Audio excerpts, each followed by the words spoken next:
সময় এই আশপাশে কিন্তু বিএনপি সহ অন্যান্য রাজনৈতিক দলের হাজারো নেতাকর্মী এখানে উপস্থিত রয়েছেন। তাদের নেতাকে মুক্ত করার পর তাদের যে উল্লাস আপনি দেখতে পাচ্ছেন, তাদের মাঝে এক ধরনের উচ্ছ্বাস দেখা যাচ্ছে। তারা বলছেন যে তাদের নেতাদেরকে অন্যায়ভাবে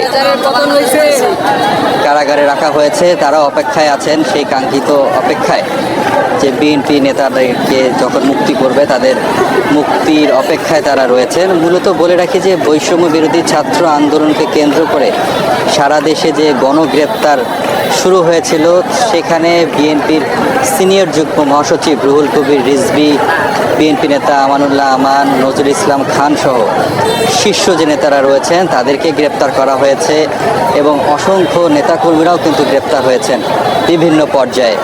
তো মূলত রাজবন্দীদের যে মুক্তি দেওয়া হচ্ছে, এই প্রক্রিয়ার মাঝে বিএনপিপন্থী যে আইনজীবীরা রয়েছেন তারা একটি সংবাদ সম্মেলনে জানিয়েছেন শুধু জামিন নয়, তারা চাচ্ছেন যে নির্বাহী আদেশে যাতে সকলকে যারা রয়েছেন বন্দী তাদের যাতে মুক্তি দেওয়া হয় সেটি তারা চেয়েছেন।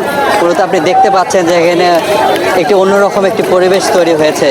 বিএনপি সহ অন্যান্য রাজনৈতিক দলের যে নেতারা যারা রয়েছেন তারা এখানে অবস্থান করছেন এবং তারা বলছেন যে তাদেরকে যেভাবে আসলে অন্যায়ভাবে তাদেরকে গ্রেপ্তার করা হয়েছে, তাদেরকে কারাগারে বন্দি করা হয়েছে, তাদের যাতে অবিলম্বে তো মুক্তি পাচ্ছেনই, কিন্তু যাদেরকে অন্যায়ভাবে এখানে ধরে নিয়ে আসা হয়েছে অর্থাৎ গ্রেপ্তার করে কারাগারে রাখা হয়েছে, তাদের বিচার তারা চেয়েছেন। যারা অন্যায়ভাবে এই কার্যকলাপগুলো করেছেন, সহিংসতার সাথে মূল্যে যারা জড়িত ছিল তাদেরকে গ্রেপ্তার না করে মূলত হচ্ছে ধরে ধরে বিএনপির নেতাকর্মী সহ অন্যান্য যে বিরোধী মত যারা রয়েছে তাদেরকে গ্রেপ্তার করার যে প্রক্রিয়া শুরু হয়েছিল, এই জন্য তারা বলেছেন যে তারা অবিলম্বে তাদের বিচার চাচ্ছেন।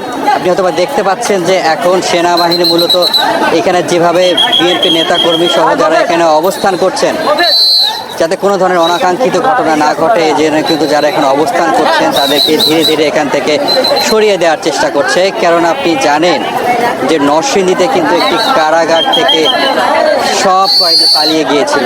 সেই উদ্ভূত পরিস্থিতিতে যাতে কোনো ধরনের অনাকাঙ্ক্ষিত ঘটনা না ঘটে এজন্য কিন্তু এখানে সেনাবাহিনীর সতর্ক অবস্থানে রয়েছেন এবং রাজবন্দী যারা রয়েছেন তারা যখন সুষ্ঠুভাবে স্বাভাবিকভাবেই যাতে তারা এখান থেকে বের হয়ে যেতে পারেন সেই প্রক্রিয়াটি তারা নিশ্চিত করার চেষ্টা করছেন।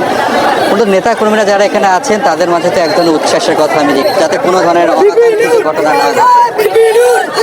হ্যাঁ, আপনি দেখতে পাচ্ছেন সবাই